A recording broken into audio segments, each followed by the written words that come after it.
Good morning mga kapadyak, isang mabilisang bike check lamang ang gagawin natin kay Mountain Peak Striker 2021 Aero Road Bike. Ang ating frame ay aluminum alloy na 6061. Tapos ang kanyang top tube 53 cm at ang kanyang seat tube ay 48 cm. Ang ating rim ay 40 mm ang taas, alloy din. Ayan. At ang kanyang pedal, hindi na yan ang stock mga kapadyak. Nagpalit na ako ng Promen na brand. At ang ating brake naman ay stock pa rin na mechanical caliper yan. Hindi pa naka hydraulic at naka flat mount yan. Ayan. Ang ating seat tube ay Mountain Peak din na bladed. So naka aerodynamic din ang forma.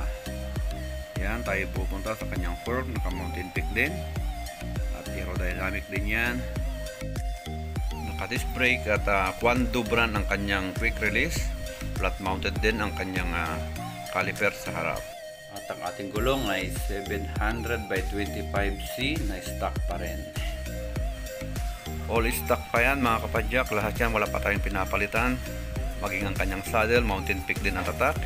Pero medyo manipis lang, pero okay na rin yan. Nagamit na rin natin sa mga ating pagbebisikleta.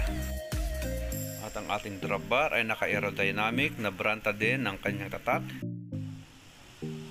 May tatlong spacer na kasama na pwede nating laruin na ibaba, pero okay na yan. Ang kanyang stem ay branta. At ang kanyang shifter at saka brake ay Shimano Sora R300 model. Medyo kargado lang ang kanyang harapan. Ready for long ride mga kapadyak. Naka-internal cabling. Diyan pumasok ang kanyang mga kable at lalabas doon sa may ibaba.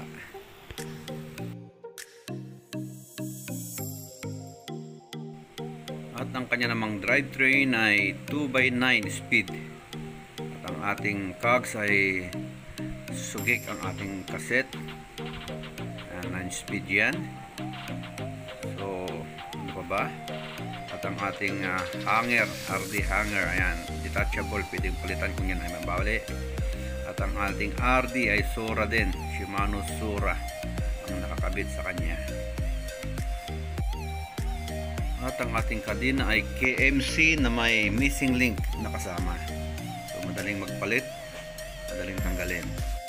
At ang ating chainring ay 50 by 34. Naka square taper naman ang kanyang bottom bracket. At ang Pro Wheel ounce ang ating crank. So yan ang kanyang kabuuan.